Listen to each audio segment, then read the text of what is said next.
Welcome to the Strangeology Podcast. I'm your host, Jeff Boren.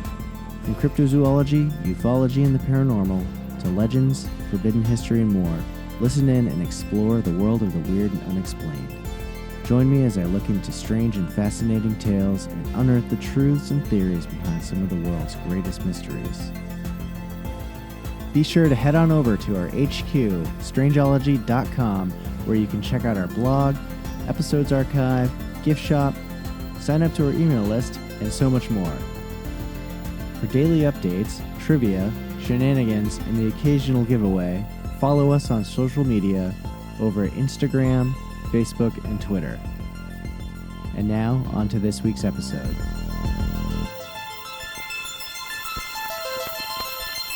All right. Hey, everyone. Welcome back to the Strangeology Podcast. Just want to wish everyone a happy spring. It's getting nice and warm outside. Things are finally sunny, and here at Strangeology HQ, we're under a big meltdown, and I think there's a little bit of snow left outside, it looks like, but it'll be gone soon, and I'm definitely looking forward to not being so cooped up inside and, getting out and enjoying the nice weather. Thank you, everyone, for checking out the first John Teeter episode. It quickly turned into the most downloaded episode in its first week of being out of all my other episodes so far. It just blew everything else out of the water, which is awesome. So I'm really glad that you all seem to really enjoy it so far. So, today's episode's part 2 of that, so hopefully y'all like it just as much. So thanks everyone for tuning in. So before we get into part 2 of the John Teeter saga, it's been a little bit since I've done a weird news segment on the show, and there's a quick story that popped up the other day that I kind of wanted to just look into. It's UFO based, and we all love UFO news here. So let's see what this is all about.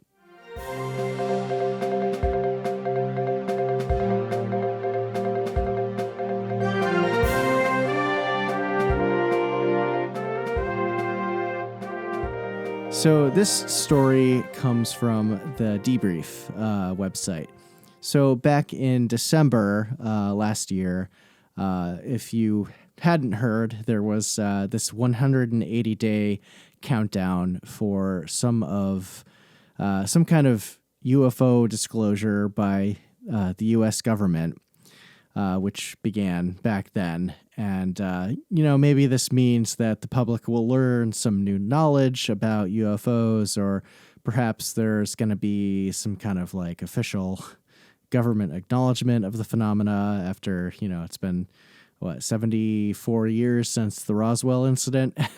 So, in a recent interview over on Fox News, apparently the most recent and former director of national intelligence, this guy, John Ratcliffe, had confirmed that the United States government is aware of a lot more sightings of unidentified aerial phenomena that are harder to explain than has been made to the public. So this is kind of interesting because it's a little bit more of an escalation of, higher up figures and government that are, starting to acknowledge and talk about these things.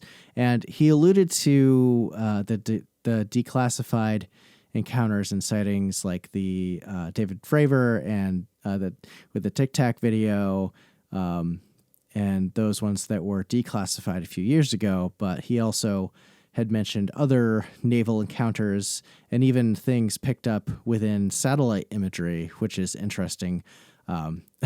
Because I was reading just the other day, there was some post on Reddit and people were complaining about how Neil deGrasse Tyson is this huge skeptic of UFOs, and that there's no way that UFOs would ever from alien civilizations would be on Earth, or if they're UFOs are like, I don't know. It's just a real huge skeptic. And he said things along the lines of, if UFOs are real, we would have picked something up on Google Earth. And, since all of the imagery is, of course, from satellites on Google Earth.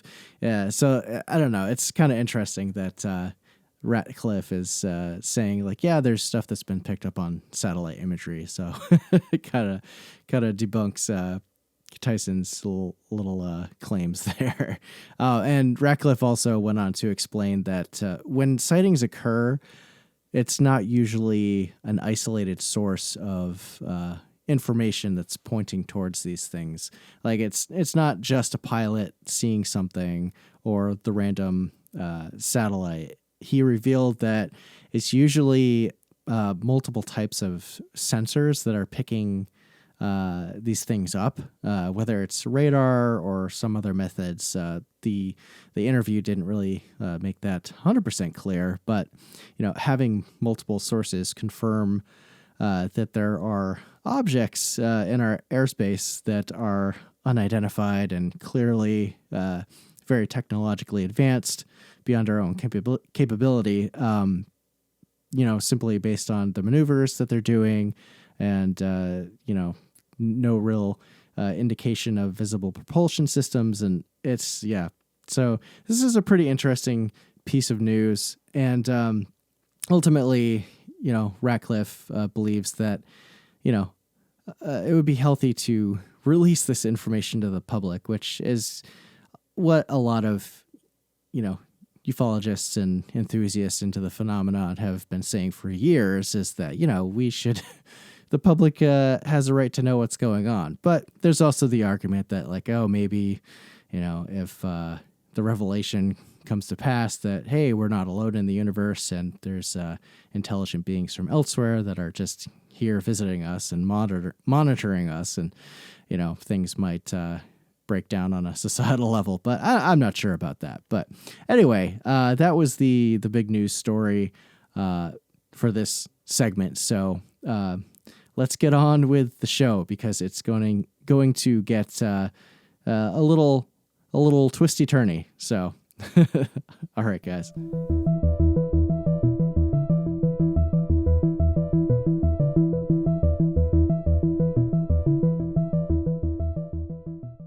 So today we're going into part 2 of the John Teeter saga. If you haven't listened to the last episode yet, definitely check that out first before listening to this one, because that sets up everything that I'm going to talk about today. And just for a quick recap, where we last left off with John Teeter, this alleged time traveler from the year 2036, he had left our Worldline and headed back to his future. In the years since this character's departure from posting on the internet, many people have continued to believe his story, some almost fanatically. And while this is going on, other people have worked diligently to uncover the truth. People who didn't quite buy into the story and thought there's something more behind this, and they wanted to find out the truth of who this John Teeter person was, and if he was in fact a real person who traveled back in time. And in the last episode, we covered a lot of Teeter's predictions, and pretty much all of them turned out to be false. None of it ever came to pass. There was no Civil War. There was no Mad Cow. No World War III, where everyone gets nuked. And there's also, a slew of other things that didn't come true. But at the same time, there was a couple of allusions to things that John Teeter had posted that may have made it seem like he knew about the Second Iraq War, the War on Terror, or even the 2003 Space Shuttle Columbia disaster. Though, since all of that and, recent world events and civil unrest, it does kind of make you raise your eyebrow a little bit. So what was this all about? A good place to start to unravel the story of John Teeter is to look at one person who developed a close relationship with this character. And a lot of the information I gathered for this segment came from this article of compiled quotes and information that's posted over on Thrillist.com, which was super duper helpful in trying to make sense out of the whole debunking of this story. So buckle up, folks, because it's about to get weird. This person who got close to John Teeter is a woman by the name of Pamela Moore, which Mike Savay, a leading authority on all things John Teeter, interviewed at length about her interactions with the supposed time traveler back in 2017. And out of everyone that Teeter interacted with online, Pamela Moore was the one who communicated with him the most. She was and still is very much 100% on board with his stories. She's a true believer, apparently. And it's been said that they had a warm relationship, and some actually thought it seemed as though she and Teeter knew each other a little too well. Like maybe they knew each other in real life, which is a little bit sus if I'm being honest. But, let's give her the benefit of the doubt for now and go on into what she's all about. So why Pamela Moore? Who is she? Why is she so important? And why did she believe so fervently in Teeter's claims of being a man from the future? Well, in her 2017 interview with Mike Savay, she revealed that back in 1998, she had this detailed dream about this time traveler who came to her from the future, and they had gone on all these adventures together. And now fast forward a couple of years, and this dream has stuck with Pamela. When you sometimes have these crazy vivid dreams and you always remember them, like there's dreams I had when I was a kid or a teenager that I have never forgotten. Usually when you dream and you wake up within 5 minutes, it's gone. But for whatever reason, this was such a real experience in her mind that it just never left. So fast forward to 2001, and she finds out about this guy posting on the old Art Bell forums, claiming to be this guy from the future. And there's this whole story that he's concocted about why he's here, what his mission is. And at that point, if she wasn't in on this story, I'm assuming she felt compelled to head over to the forums and to interact with this person as much as possible to find out what he was all about. And over the weeks and months that John Teeter was posting on these forums, they developed this sort of friendship, apparently, mostly through private messages. And before Teeter exited our timeline, supposedly, he had shared this secret song with her so that she would be able to identify him if he ever came back, and to also rule out anyone that might be claiming to be him, these time travel imposters, since it was common knowledge on the boards that Pamela Moore and John Teeter were close. So apparently people have tried to figure out what this song is for years, to the point where it's almost become as important as the rest of the John Teeter story. But to this day, nobody besides Pamela knows what this song is, and Pamela has remained completely silent on its identity. Now, we're going to start talking about the debunkers here. So in the last episode, I mentioned this guy. He goes by the Hoax Hunter on YouTube and his blog. It's this guy by the name of John Houston. Also, his moniker is Razimus. So sometimes you'll see people refer to him as John Razimus Houston.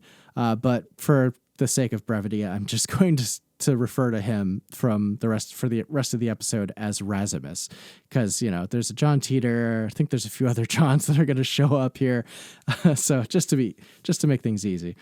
So this guy Razimus, he dedicated a lot of time into debunking the story of John Teeter, and I'd say that he's done his homework pretty well.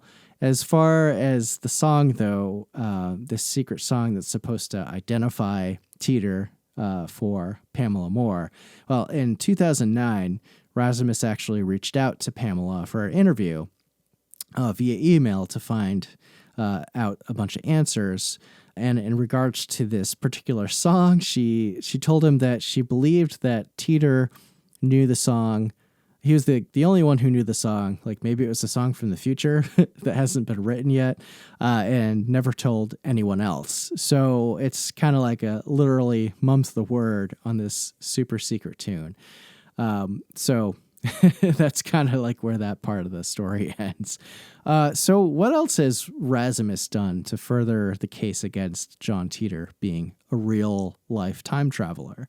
Well, in 2005, among his other investigations into this story, he decided to send an email to the theoretical physicist and co-founder of string field theory, Michio Kaku, who is a pretty well-known physicist in the world today. So here's what Razimus said in his blog. On Thursday, January 20th, 2005, at 6:55 p.m., I sent an email to Dr. Michio Kaku, a leading theoretical quantum physicist in the world, and co-founder of string theory.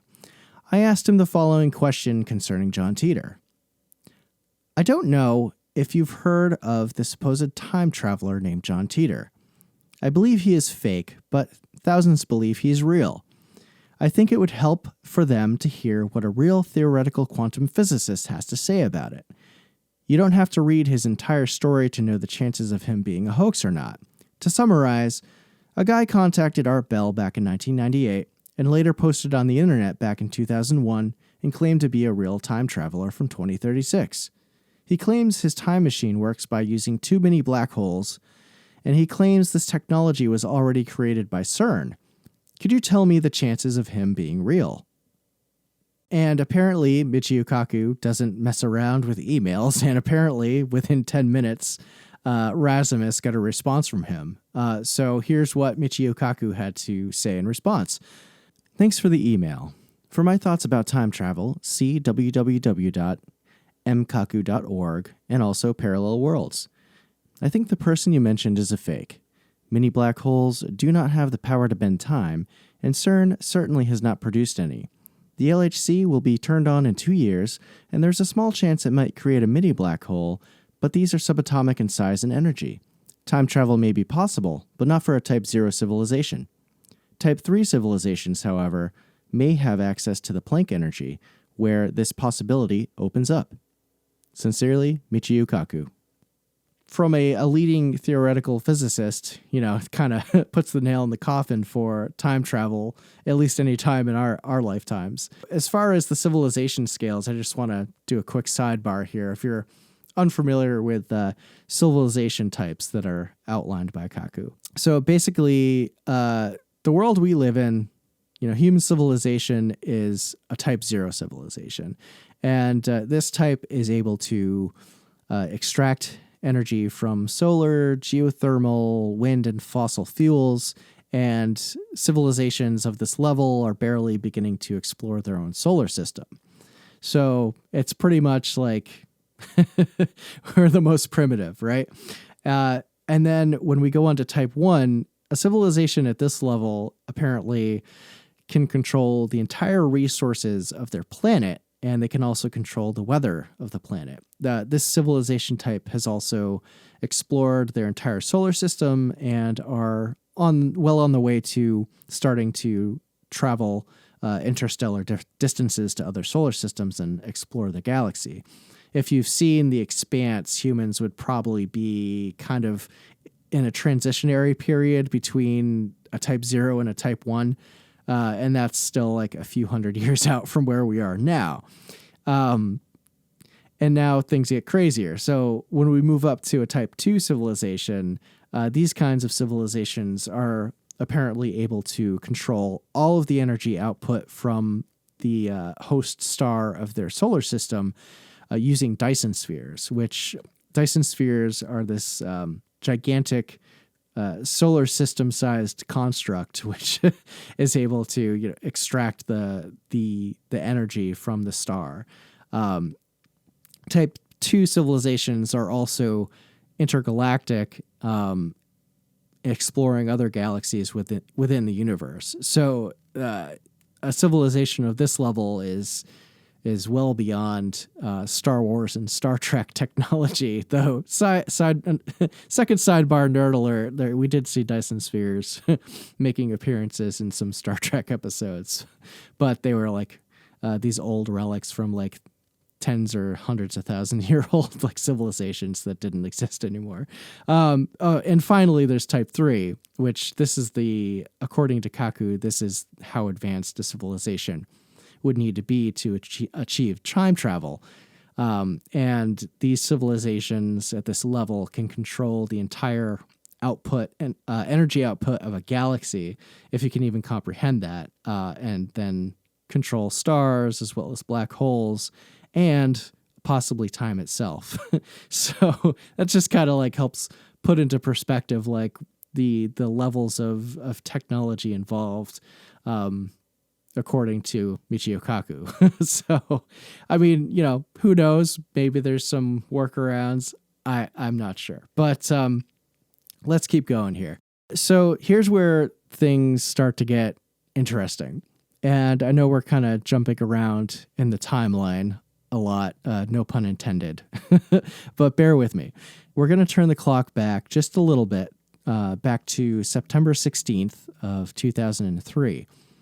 This is when an organization by the name of the John Teeter Foundation was created in Kissimmee, Florida. And this foundation self-published this book that's called A Time Traveler's Tale. And that had the collection of message board posts that were created by John Teeter back in 2000 and 2001. And it's available today. You can buy it on Amazon for close to $200. And we'll get into who started this foundation in just a moment, because there's a couple of other things we have to touch on first. So sometime after the foundation was started, apparently Pamela Moore had anonymously received a copy of this book, and it was signed and also had song lyrics written in the back of the book. Now, Rasmus found out about this, and he had believed that the foundation sent her this book kind of as like a thank you for perpetuating the story of John Teeter, since she had kept talking about it for like years after the whole thing was over. But when Rasmus inquired about who sent the book to her in an interview, she denied knowing who sent the book, and she also claimed there was no signature on it. And she did say that there were song lyrics written at the end, but apparently they were not from the secret song. So in Pamela's mind, it looks like this wasn't like, people were thinking this was like a gift from John Teeter as like a message from the future or something like that. But in Pamela's mind, it was not. Apparently this book wouldn't be the last thing that Pamela would receive in regards to John Teeter stuff. In the Mike Savay 2017 interview, she told Savay that she received this package that had a few different items in it, allegedly from the Teeter family. And there was a letter in it from John Teeter, and then also John Teeter's mother, a woman by the name of Kay Teeter, along with a CD that had a couple of songs on it, which she didn't reveal to Savay in the interview. She said something along the lines of like people would look into it too much and try to try to do some detective work to decipher any meaning in the songs, but it sounds like it was just kind of like a random mixtape of songs. And then another perhaps stranger detail that Pamela revealed to Survey was that there were multiple Johns that she had apparently interacted with over the years, like, or these different Johns from different timelines. Many people think it's probably wanted to become hoaxers and try to cash in or something. I don't know, claiming to be Teeter, but there's just no way of knowing like who was messing with her and if there was like the original person who was posing as John Teeter was interacting with her still. I'm assuming most of them were all, if not all, were faking it, because some things are going to come to light as we move further into this story that will explain this whole ordeal a little bit better. Okay, so we're going to look at someone else here. We're going to bring someone else into the mix if this wasn't complicated enough already. So, yeah, it's kind of like a who's on first situation. So this other guy, we're going to look at seemed to blow the lid off the whole John Teeter story. This guy is a multimedia artist by the name of Joseph Matheny.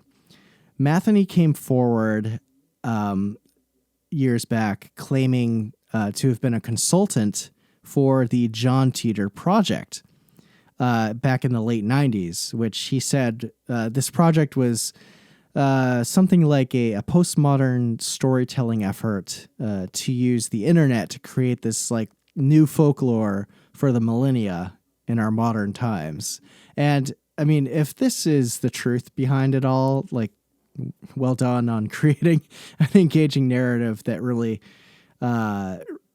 lit up a lot of people's minds. But Matheny believed that the group that he was affiliated with stopped doing the experiment sometime in 2000 before the Art Bell posts began. So anything after that, apparently he had no involvement with. And there's this other group that we're going to get into shortly that has involvement in the Teeter story. Perhaps they're the biggest players, but Matheny denied knowing who these people were. They weren't anyone that were part of the John Teeter project from the late 90s. So it appears there's not really a connection between the two. I mean, at this point, they probably know of each other, but this is weird, guys.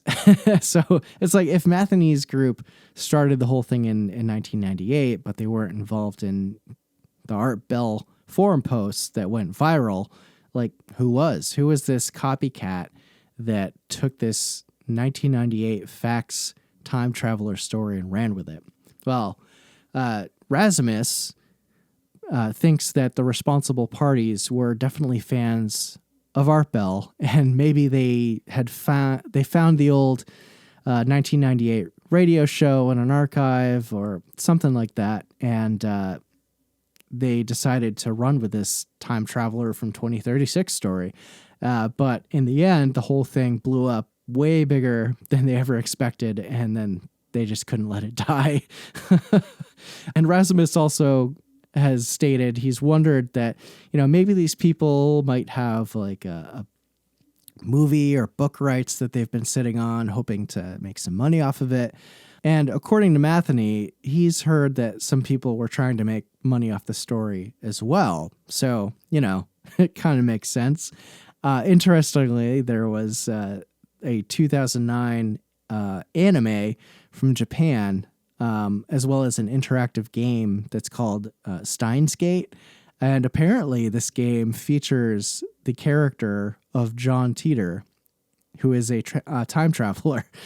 So someone actually did try to cash in a little bit on this. I'm not sure if there was some rights sold off or what, but it's kind of funny.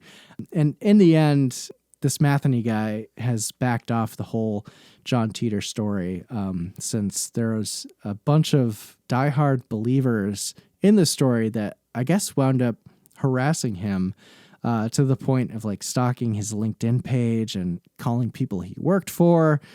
So things were getting pretty crazy for him, and he just kind of decided to lay low versus, trying to call things out. It's this whole time travel business is a risky business, apparently.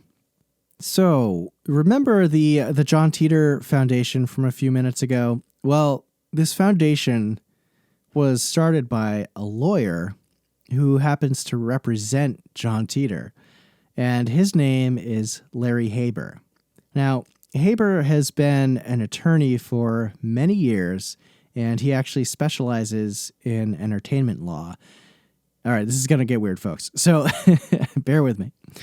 According to Haber, John Teeter apparently never communicated with the public after the 1998 faxes and Art Bell posts, and any communications afterwards were all handled by Haber, kind of like functioning as a proxy for the John Teeter character.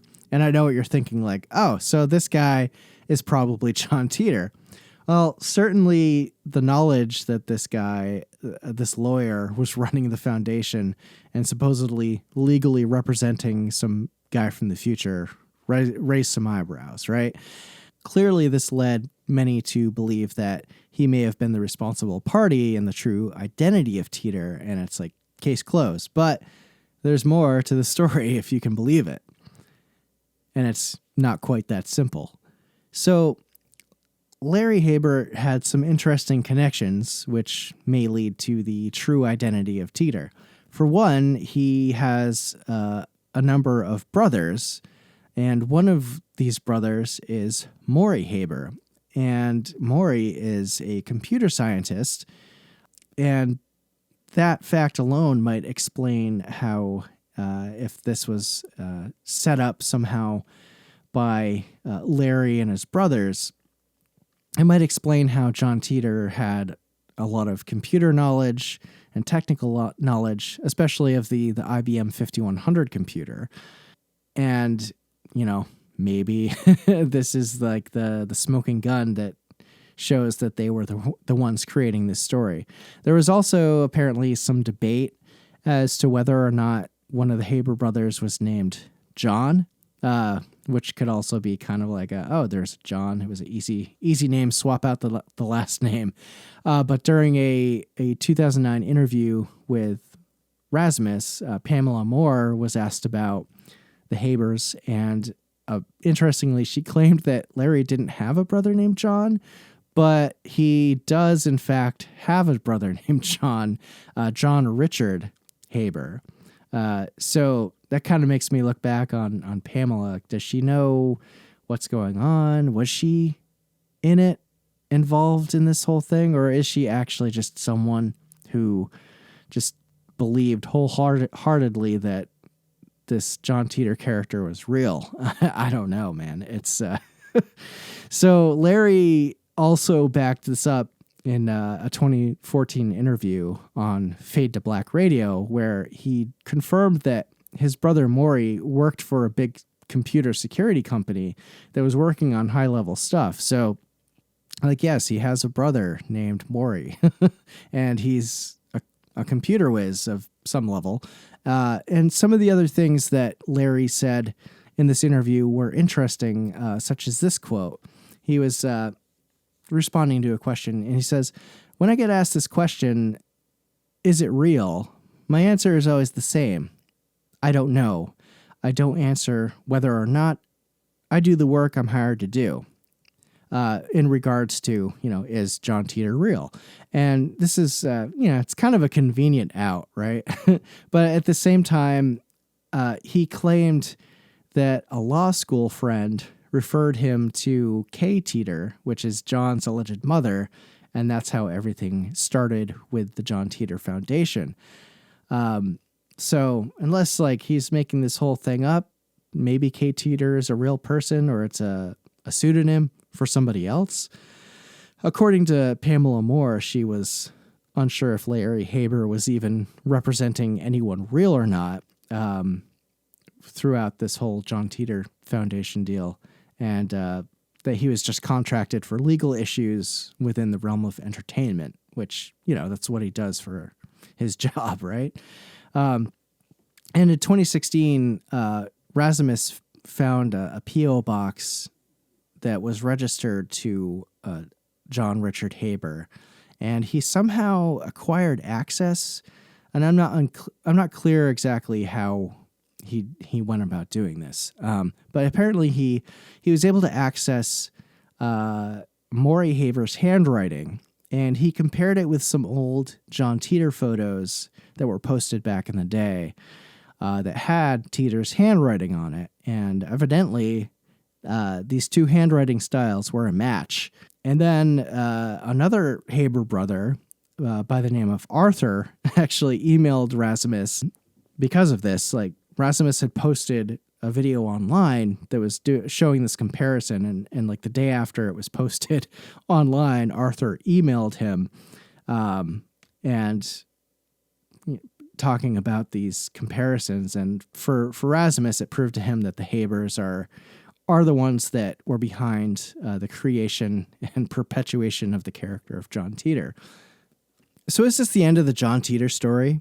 It may be for some, but remember how I said earlier that Pamela had interactions with other John Teeters? Well, in 2009, she claimed that nobody would believe how many people would try to contact her claiming to be him. And perhaps the most well-known impersonator out there was someone who adopted the alias of John Teeter 2, like the Roman numeral 2. And in 2016, this guy did an interview and asserted that he is a John Teeter, but he is the only one that's ever been photographed, written a book, or been on TV. And John Teeter 2's identity, surprise, surprise, is not John Teeter. Because we've learned that John Teeter was created by the Haber brothers. So most believe that, this guy claiming to be John Teeter 2 was this con artist by the name of Dana Lee Stern Sr. And this guy apparently has an extensive criminal record, multiple aliases, and I guess claims that one of his sons injected Windex into his other son's brain to give him cancer. Like, pretty sure that's not impossible. So, yeah, this guy is pretty full of it.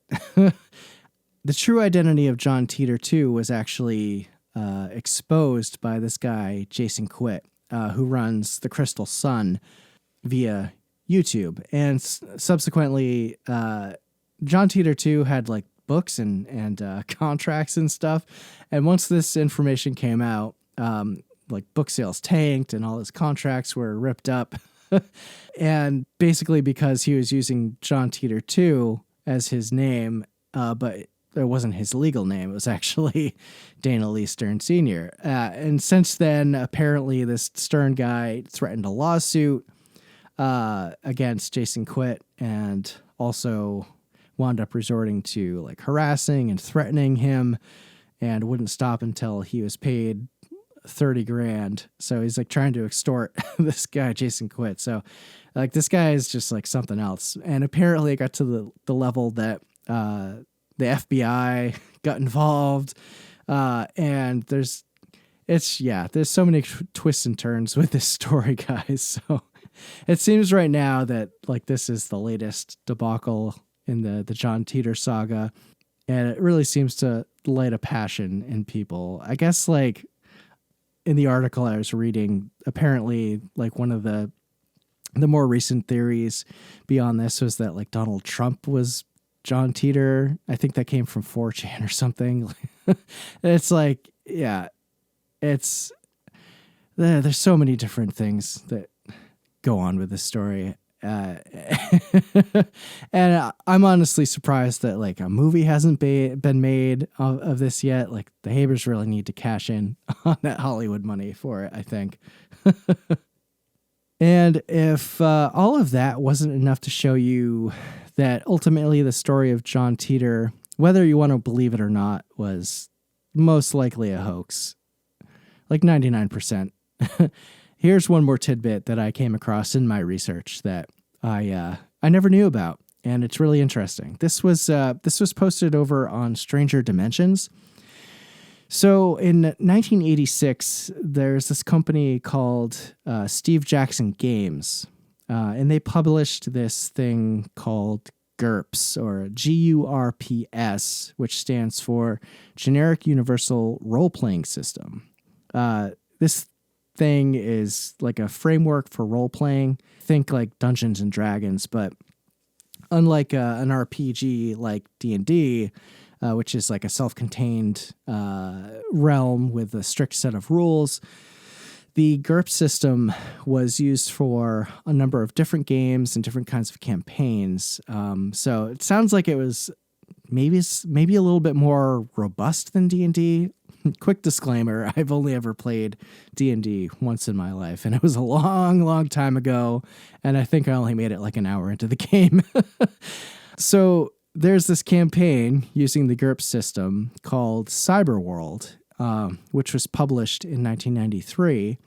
And a little later, this early, once, internet was made available to the public, which I think was in 1994, there was this early website called Spear Weasel Online, and they posted this like future timeline for the Cyberworld game, and that this fan had tweaked and rewritten from the original story of Cyberworld. And the original takes place in the year 2043, and it's the history of the world that this game is based on had this like plague outbreak in the late 90s, a rising of a police state, stock market crash, typical like post-apocalyptic fare. But in the fan revision by Spear Weasel, it goes something like this. In 1999, terrorists steal a plane, crash it into Capitol Hill, kills the president, a bunch of Congress members, lots of civilians, and then the vice president takes control, and then in the year 2000, a provisional government comes into power. After that, American civil liberties begin to weaken from government overreach. And now here's the part you want to listen to, and let me know if this sounds familiar. In 2004, public resentment festers and hits a peak in 2004 when militia movements begin to rise and challenge the provisional government. Chaos ensues and martial law is declared, and the Constitution is suspended. By 2005, a new civil war begins in the United States, starting in Idaho and Oregon. And then by 2015, after 10 years of civil war, that war ends, and then this new Cold War between a Russo-Japanese alliance starts heating up between them and America and also China, I guess. And then in 2014, 2015, in this story, Russia and Japan launched this single massive nuke attack on the U.S. And then retaliation happens, World War III, and then and then jump to like the future. So tell me that doesn't sound an awful lot like the John Teeter timeline of events from the world he supposedly came from. It's not an exact match, but the key points are there. Like, add in a time traveler to the mix who's retrieving something from the past to help save the future, and you pretty much have the story of John Teeter. It's like even almost to like the year of events. You've got like the 2004 beginning of the Civil War, and then like the 2015, like everyone gets nuked. And even within the original framework of the Cyberworld story, there's like the police state, market crash. There's like a pandemic going on. It does make me wonder if maybe the Habers or Matheny were familiar with this RPG game and its story. Maybe Maury Haber knew about this game if he's big into computers and all that. It's I had never heard of it before, but this edited timeline story by this Spear Weasel website it's kind of like the foundation for the whole John Teeter story. And this was on the internet like 4 years before the Art Bell faxes in 1998. So plenty of time was there for this story to be kind of found and reworked into something that turned into the John Teeter story. So, I don't know for sure, but it kind of makes sense to me. All right, so let's start wrapping things up here. In the end, most people nowadays believe that the John Teeter story was a clever hoax, and I think that all of the evidence and debunking out there leans heavily towards it being one.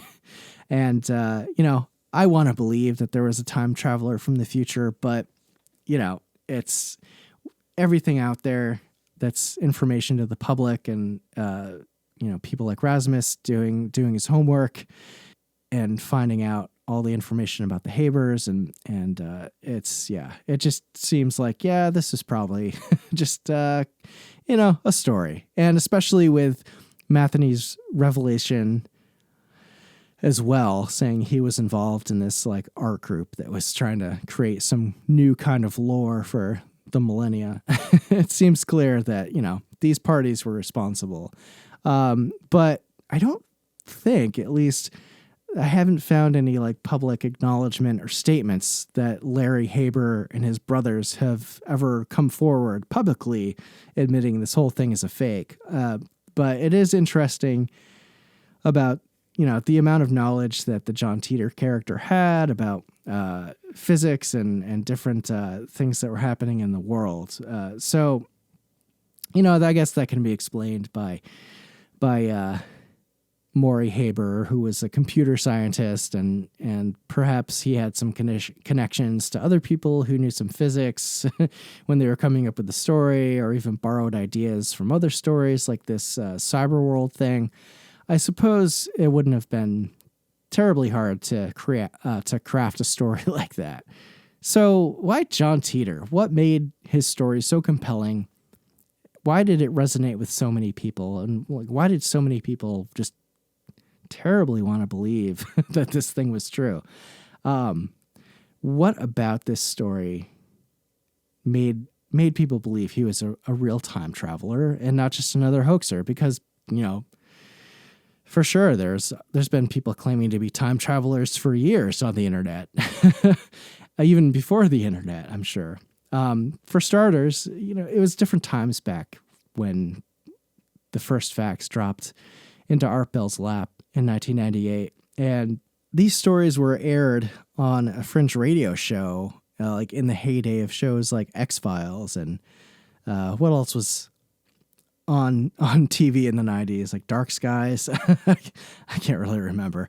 A lot of people were into weird stuff and wanting to believe in it. I mean, I guess that's still true today. And, the original fax mentioned Y2K being this huge disaster and nothing ever happened, but it was this big story in the news and it was on a lot of people's minds. And there was certainly a lot of fear that it was going to mess some things up. And there's actually some people who believed that Teeter's coming back in time was to stop Y2K.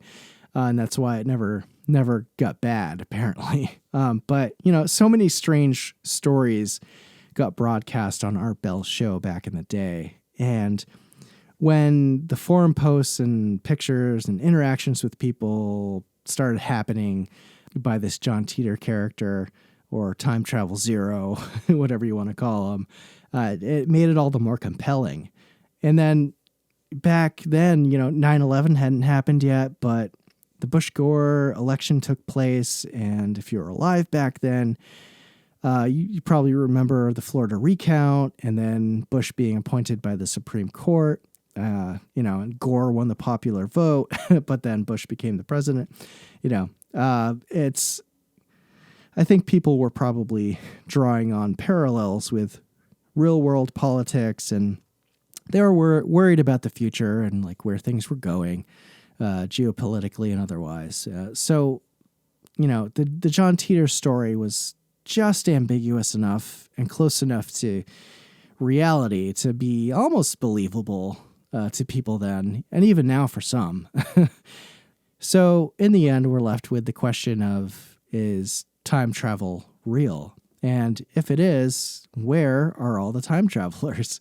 Well, I think Teeter, real or not, and actually not, summed up that question pretty well. And perhaps there's some things that we can do to improve ourselves in this world, and for the world itself, and not wind up in a world like Teeter's 2036.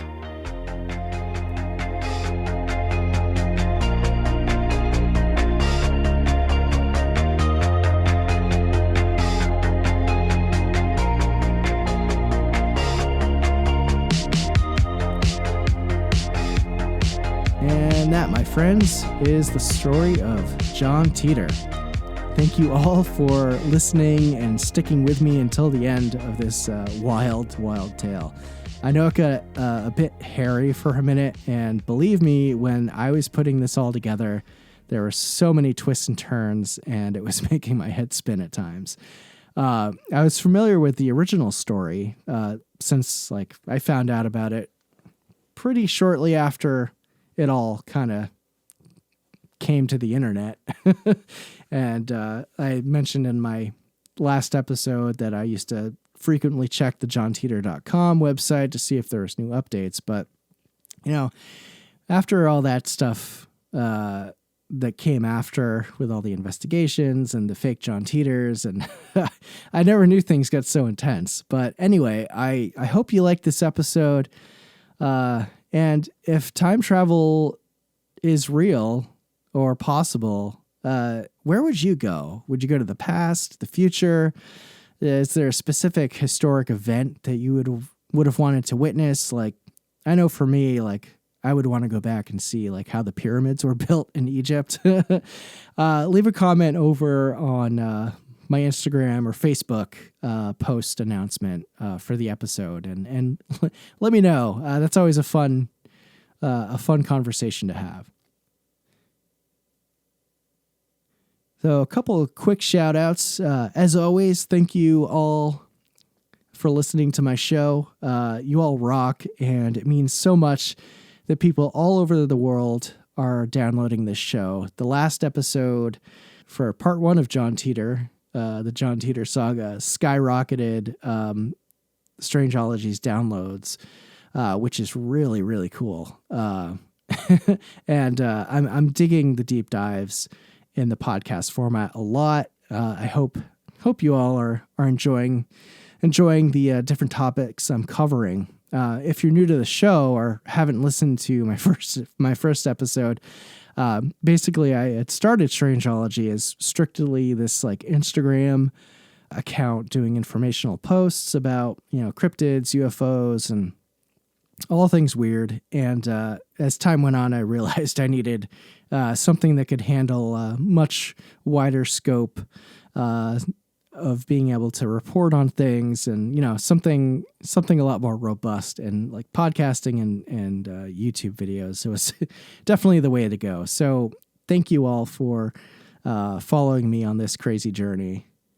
Quick shout out to all the countries listening in. We've actually had a few additions. So just going to list them off real quick. We have the US, UK, Canada, Australia, Germany, the Netherlands, Ireland, Japan, Iceland, Sweden, Brazil, Argentina, Cyprus, Latvia, South Africa, India, Nepal, Morocco, Austria, Norway, and Mexico. So that's over 20 countries now. That's really, really cool.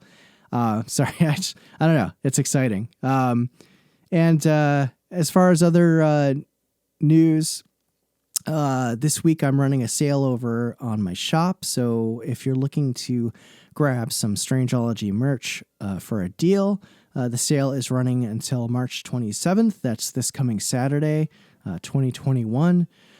So I've got a lot of items in the shop. Hopefully some stuff you think looks cool. I'm always adding new things, so be sure to keep an eye over on the shop. And if you haven't yet, please give me a follow on Instagram. We're almost at 3,000 followers there. So it'd be awesome if you could join us in the conversation on Instagram. We like to have fun over there. You can also find Strangeology on YouTube, Facebook, Twitter, and TikTok, though Instagram is really where I'm at most of the time. And if you'd be so kind, I'd be grateful if you could also take the time to leave a review of the Strangeology podcast if you have the chance. No big deal if you don't.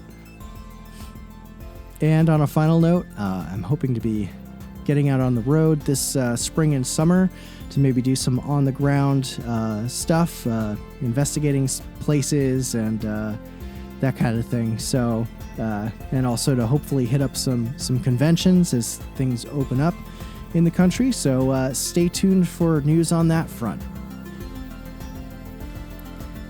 All right, folks, that's the show. So until next time, and as always, take care of yourselves and each other, and keep it strange.